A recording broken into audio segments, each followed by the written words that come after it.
LeBron James. You know, he's 6'8", 285, runs like the wind, jumps out of the gym. Understood when he came into the league how to involve his teammates, and you can't guard him. Michael was a guard. Yeah, he was 6'6", but he wasn't a real thick and strong guard. But LeBron can do anything. LeBron James is better than Michael Jordan. Welcome back. Wow. That's Bill Laimbeer's comments about Michael Jordan. Now we're going to go into the greatest basketball player to ever live and get his comments. Isiah Thomas III also had a statement. Than Michael Jordan. I would pick LeBron James. You know, I look at LeBron and what he's done is mind-blowing with what he's had to work with. And what I mean by what he's had to work with, LeBron James came straight from high school. Do you know who his high school coach is? Joyce. But I'm just asking. Do you know? No. Do you know? I know St. Vincent, St. Mary, but I don't know. So this is the point I'm trying to make. Quotes from, right? Yeah. He didn't go to college. Yeah. He's taken every rookie coach he's had to the NBA Finals. So from an educational standpoint and a knowledge base, where did this brain come from? I mean, he's the Einstein of basketball. Because when you look at myself, you look at a Jordan, you look at a Shaq, you know, we had Hall of Fame coaches. Like Michael Jordan played for Dean Smith, Hall of Fame. Then he goes and meets Phil Jackson, Hall of Fame. Doug Collins, those were his first coaches. He's around Tex Winters. I was around Chuck Daly, Coach Knight. So from an educational standpoint, the knowledge that we were given and what we were able to apply out on the field and out on the floor, that came from somewhere. I look at LeBron James and I go, where did he get all this? Because he can look at your coach, figure out your defensive scheme. He can look at your substitution pattern. He can read the stat sheet, and then he can, you know, not only read it, but he can dissect it. Then he can come back and put together a game plan, and then he can go out and implement it. So the Tom Brady's and the Peyton Manning, so forth and so on, they all had coaches, schools, and you know, big institutions that they went to. LeBron James just came in from high school and said, boom, 7 straight finals. You do not go to the NBA Finals in all league at age 22 and say, I'm here with, you know, Boobie Gibson and, you know, Danielle Marshall and the coach. No offense to any of them, but you just don't do that in all Paint leagues. cans, squeegees, and a nail file. That's what he took to the finals. But By the way, they got swept by the Spurs. But go ahead. yeah, but again, that and all of us have been around sports a lot, right? And you just don't walk in from high school with no institutional knowledge and dominate a sport for the years that he's dominated. So when you talk about LeBron James, Michael Jordan, I look at from the neck up, not necessarily from the neck down, and I'm not going to judge. Again, my criteria is a little different because from a concentration standpoint, and a game planning standpoint, LeBron James is head and shoulders above any of these guys. So, are you Wow. Now, a lot of people are going to say, what do you think? The person who I said is the greatest basketball player and greatest basketball mind in the sport ever, Isiah Thomas III, said that LeBron James was better than Michael Jordan. You ought to see the emails I got. Oh my God, did everybody hit me up? Did you hear what Isiah Thomas said? And y'all want my opinion. I was sitting here trying to watch my House of Cards go through the marathon and just ignore it and act like it was a bad dream. But I expected it. The Pistons. Bill Laimbeer don't like Michael Jordan. Period. That's just it. He's a bad boy Piston. He's a sergeant of arms for the team. He's a commander. He, no matter if the war is over or not, he's not gonna start liking the enemy. Bill, unless you on his team, you are the enemy. That's the way it is. He doesn't care if it's practice. He doesn't care if it's the game. If you're not on his team, you are the enemy. Michael Jordan and Bill Laimbeer played golf together. They were golf partners. They got partnered up to play golf before, and they were like the best of friends. People like that, man, they're getting along great. I'm like, yeah, that's because they're teammates on the field. Bill will get along with you if you're a teammate on the field. Rick Mahorn got traded or, picked away by the NBA for the expansion draft and thrown on. He ended up with the Sixers, and he kept trying to call Bill Laimbeer because they were friends when they were teammates. And he's like, hey, man, what's going on? And Bill was just being real short with him. Then he asked Bill what was wrong. He's like, man, why you being short with me? It's just the way it is now. You're the enemy. I mean, that's Bill Laimbeer. So I expect nothing more for him to say LeBron was better than Michael Jordan right now. He would say Allen Iverson is better than Michael Jordan. He would say anybody's better than Michael Jordan. Michael Jordan won all that because he was saying it then. So why wouldn't he say it now? This is no shock to me. He never sat there and said Jordan was the greatest basketball player in the world. It's Bill Laimbeer, man. Now, Isiah Thomas, he has a job. He's an analyst. Um, he knows how great Michael is, but he works in television now with ABC, the NBA. They've embraced Isiah back in full circle ever since the New York Knicks situation. He's been invited back into the circle. Before he had to work behind the scenes and still get paid money by the Knicks and everyone else. Now he's back on television for the past couple of years. He's been back in the circle publicly. When he was down at Florida Atlantic, I'm like, how did this even happen? How did he ended up here?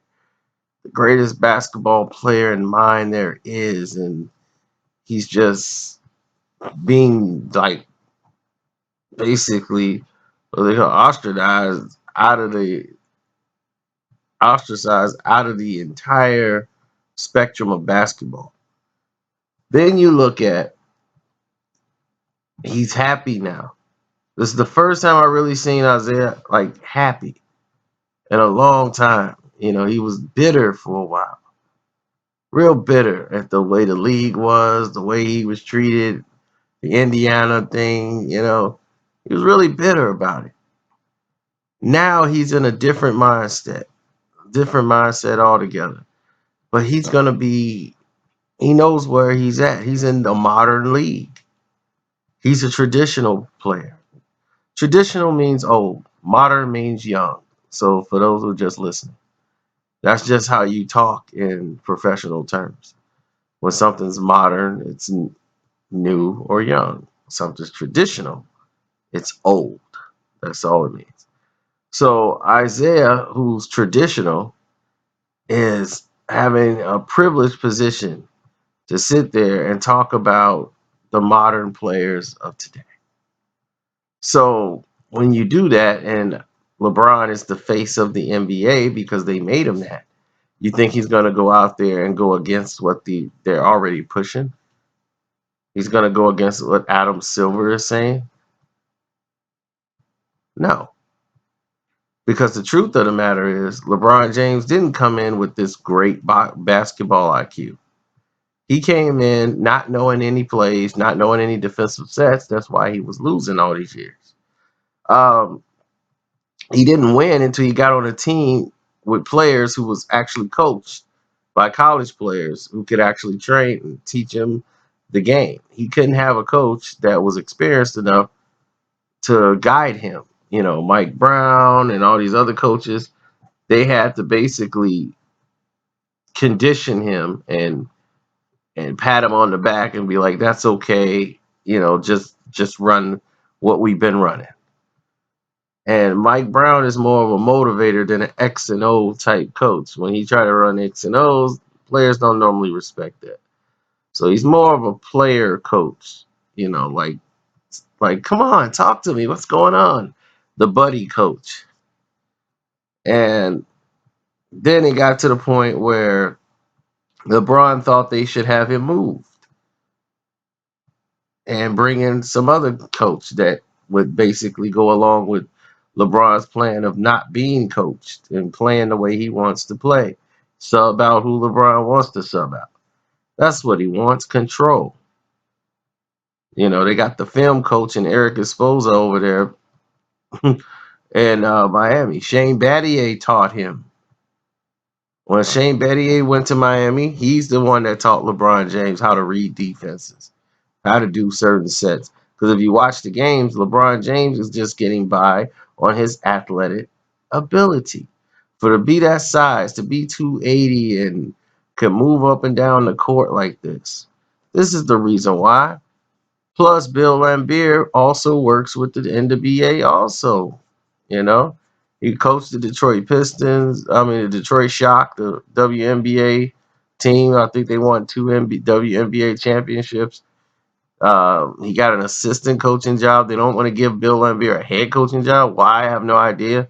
Who knows more about basketball than him and Isiah Thomas III? Now, they could tell you whatever they want. They're just trying to appease the NBA, Adam Silver, and their agenda of using Michael Jordan's name to push LeBron James' name. It's been done plenty of times before. They grab Michael Jordan's name and then they use it. Jordan, Jordan, Jordan, Jordan. As if Kobe Bryant never existed. Sad. Because this player is not even on the same level as Michael Jordan. He's not even on the same level as about 6 million other basketball players that came before him. He doesn't have it in him to seize the moment. And if you don't have it in you to seize the moment to be great, to go out to win the game, like I got to do this. My team, I can't pass the ball right now. They don't have it. It's up to me. I got to win it. He just don't have that in his DNA. It's not him. He'll rather make that great pass where he can have the solace of knowing, take the ball. It's not on me. It's on you now. It's not somebody who's good at accepting blame and making people believe it. It's plenty of things that's wrong with LeBron James when he came in the league that Isiah Thomas III just neglected. He has no post game, zero. He barely has a left hand. At that, his 3-point shooting has improved a lot during the latter part of the season, but he's still a dreadful shooter. He takes high quality shots when he gets layups and dunks. But other than that, LeBron's not really shooting lights out. He doesn't play defense. He walks down the court. If his opponent is a star player, he's going to have a big night on LeBron. Because LeBron's going to cheat on defense. And he might chase down block you, and that's about it. He's not going to make the necessary sacrifices to be great, to win the game. He's looking to just go through the motions and make the right passes. Well, passes don't win championships and don't win games. Points do. And whoever has the most points at the end of the game is the winner. That's just the way it is. And that's why, 5 times in the finals, LeBron James has lost. And he's only won, 2? And this is the 8th time. Let's see what happens in this series. But I understand they moves, and that's just because Isiah is the greatest basketball player to ever live. That don't mean everything he say I'm agree with. Just like everything I say, he might not agree with. So, like he says, Kareem Abdul-Jabbar is the greatest player of all time, and I said he is. So that's just the way it is. But anyways, your boy Karceno, I'm out. Oh yeah, don't forget to subscribe and hit the notification button so you can get notified when there's a video pops up. I'm out.